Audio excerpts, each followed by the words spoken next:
So at last it is some sun and no strings on the sky. It's just blue sky all over the place. It's lovely. So when I woke up, I opened the window and it was just like a string of sun like this, and I like D vitamin health. So and now I'm sitting here and doing a video that I'm going to give you now, because I have listened at Nassim Haramein. He is so good scientist, and he is talking about how you can change your past and your future, and how time is all now. And I will think that I actually have made my life a lot better in that way. You can go and watch the whole video. I will put the link downstairs here. But you know, this reality we have now is it is a consciousness that we all share, so we can't change everything. But if a lot of people want something, it's going to go that way. But now the globalists are using fear mongering and then we think everything bad is going to happen. And if we think that bad is going to happen, it surely will. But if you, like one person, say that it's not going to happen, maybe it will happen. But you can change it so that it doesn't affect you. If you are thinking about it's going to be a war, it will not be war exactly where you are, and so on. But we can change the way we see on a specific event in your past and change it to something better. And if that better past happens in your mind, it will change what happens to you now. So if you have a trauma, you go back and you intend, see it happen some other way. If you met someone that hurt you, you might have gone the other way. It didn't happen. But to make it happen, you can't go daily and say it happened. You go there, you say it didn't happen, and you see colorful and you smell whatever happened that wasn't that. Or someone intervened before it happened and such. And then he also talks about the future, how you can put an intent in a specific time space, as he says. And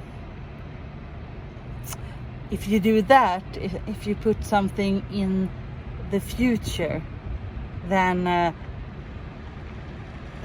the future from now will change, because it needs to arrange my life now until that date.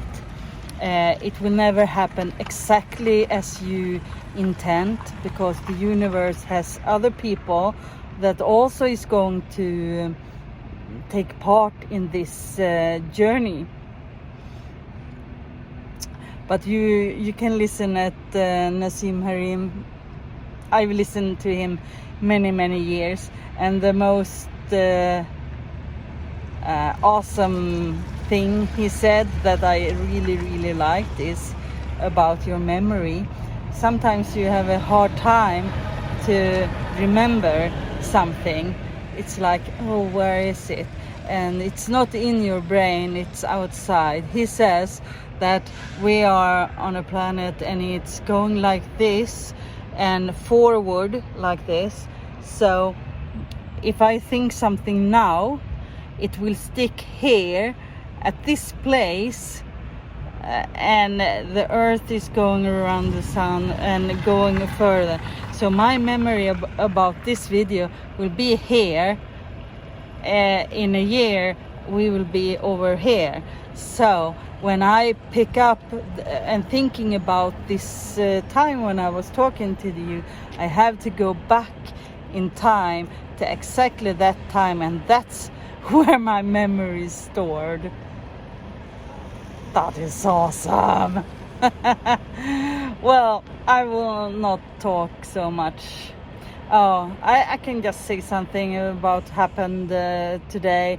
My brakes, my hand brake, you know, this one that is down here, I can't pull it up because then I can't take it down, so I will get that repaired. And I'm also here starting to make a form to make this dashboard like this, and yeah, I will do something really good with epoxy plastic, and I will do it something that I really like, and where I can get everything to sit that I need or want. And I might also make one over here, because I don't like these that you store by. They don't work. So that's what's happening now, I believe. So have a nice time. Oh, you saw my background. I didn't have a kitchen that was dirty or something. You saw wrong. I will change this to a clean kitchen later. Bye bye. Can our consciousness go back into our timeline and correct things? Is there a way, or is there a method you found where one's human consciousness can somehow influence the trajectory from the time that human being is born and influence our future into now directly? Yeah, I think we do it all the time. I mean, I think that's what we do. We modify the past to produce the next moment in our future. So we modify our past to produce the next moment in our future. In our future, and that leads as well to the possibility of modifying our future to produce a specific occurrence in our present, so that we can visualize a specific future that we desire, and then work the information backward to make us today what we need to be to achieve that future. Wow, that's a very interesting way of observing what people call the law of attraction. Right, but it's a deeper level of it, because now you start to get the mechanics on how you can get it to do. Right. Yeah, and so it's really important. I mean, that's the base of psychology, isn't it? That you think of your past, you discuss your past and certain events of your past with someone else that might give you a different optics on it, maybe give you some suggestion on how you can experience that moment that happened in the past in a different way. And when you do, then that has a forward impact on your present, which will influence your future. So yeah, I totally believe we influence the past, because the past is really information on the structure of space that we have left like a record on the electromagnetic fields of space in in space-time, literally. And I mean it literally, just like information on a CD-ROM that's been laid on the magnetic structure or on the optic structure of the CD-ROM. So it really changes the view that we have of past, present, and future, because it puts it in the context of information.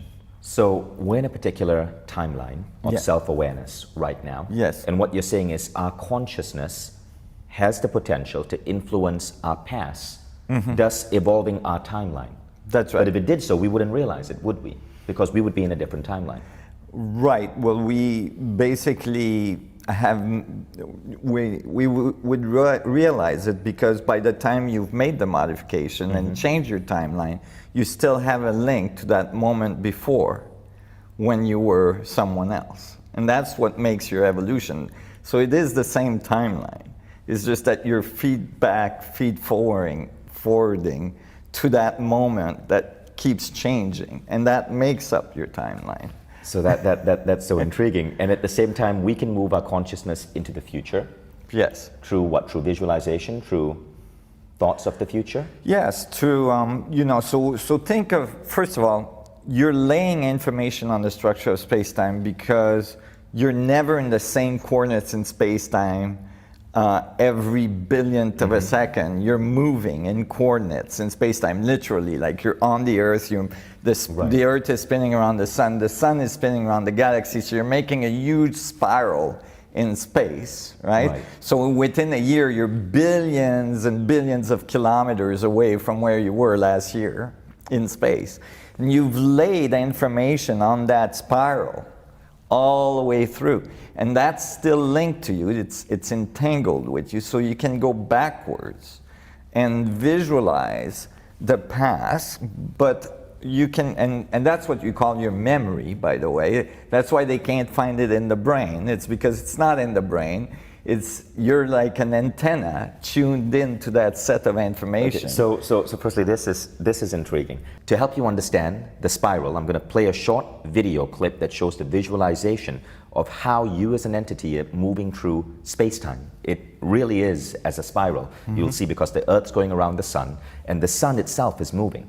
So okay, so that again opens up a whole can of worms. So you're doing a spiral. So now you can visualize what the spiral is going to be forward in time, and you can visualize what you'd like to be like at a certain moment of time. You could lay that information on the structure of time forward in those coordinates, and that will have a backward impact from that moment, that future moment, to your present, and start changing your present to achieve that result in that future moment. So the point of point consciousness, the point of our consciousness in this particular time is able to influence our future, but also influence our past. That's right. And this is another way, and I know personal growth philosophers call this law of attraction or thoughts creating reality. So you accept that idea?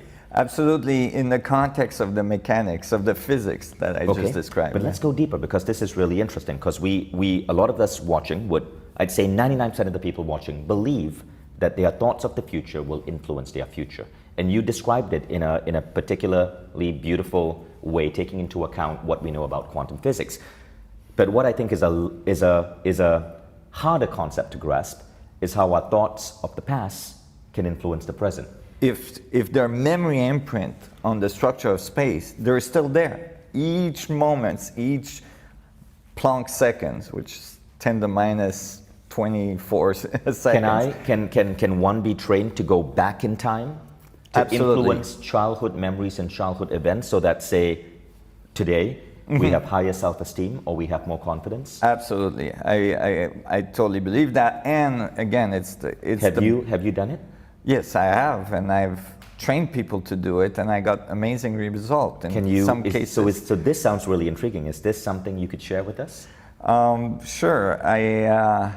At one point, I lived with two young, beautiful little girls that were, the daughters of my partner, and they were making fun of my nose all the time because I had a larger bump on my nose. Right. And I made a very bold statement one night at supper time. I told them that I would change my nose by morning, and by morning time, and they just start laughing. And they said, "What, you gonna go and get plastic surgery tonight?" Or, you know, and they were making fun of me. And I said, I'll bet you that I can do it. So they gathered, they broke their guinea pig, their piggy bank. Their piggy bank, and they gathered like $20 and something and bet me everything they had that I couldn't change my nose. And I thought it was cute. So I worked that night in my meditation at going backwards. And so you can follow the spiral backwards of your timeline. And eventually, if you go far enough, you'll end up in the belly of your mom, where you were. And that'll connect you to the spiral of your mom. Since your dad was in your mom for a few minutes, right, when you were conceived, then you can connect to that spiral as well. Right. And so you can go backwards into the spirals, and I did. I went backwards into the spirals as far as I could see, and found the gene that produced that larger bump on my nose. And I modified it. I put an intent of changing the information there. Right. And it had a forward effect that was so dramatic that when I walked into the kitchen in the morning for breakfast, the girls started screaming and walked out the door. They were scared of me. Because your nose had changed. My nose had changed, yeah. But that sounds insane. So how were you doing that? It was a little wild. Okay. I didn't think it was going to work that well. How long in meditation did that take? A good hour, maybe an hour and a half. I don't remember. Hour and a half? Yeah. The one thing that the audience needs to grasp, which might be slightly challenging, is the concept of time, or as you call it, space memory. Right. That time doesn't exist, that we as Homo sapiens perceive time as being linear, but time is happening all the time, everywhere. Everywhere at the same time. And that links very much with many of the ancient cultures, tradition, the Western, the Eastern traditions and all this that talk about every moment being present, that there's only presence. Right. And so, yeah, there's only presence because every moment is just information on the structure of space. So every bit of information is a present in that coordinates in space-time. And all these presents, one after the other, makes up a linear concept of time. What about influencing the future? Right. So influencing the future, so you can imagine you are going to lay information on the structure of space-time as you move through space to a specific future. Those coordinates in space that you're going to move to, they're going to be defined by your movement in the space from this moment to that moment in the future. And those movements you do in the structure of space are going to be defined by your actions, how you do things, what you do, and how you do them, and how you feel about yourself and everything else.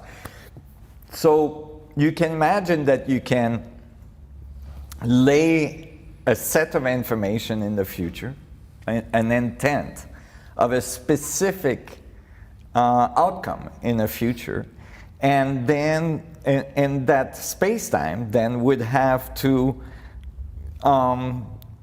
coordinate all the moments in between that moment and your current present to make that specific event occur. So it would start changing the information backwards to your present, and that would change your present. So you would become what you need to be.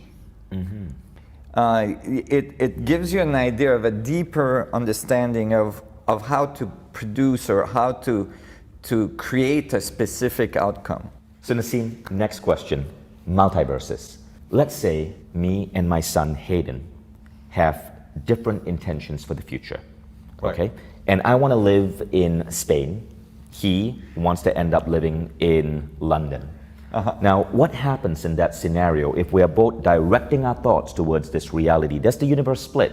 And he ends up with a version of me in London, and I end up with a version of him in Spain. Okay, well, you know, I actually don't believe that. I believe that the universe resolves always to the highest energy level. And so that's why when you intend something in the future, Right.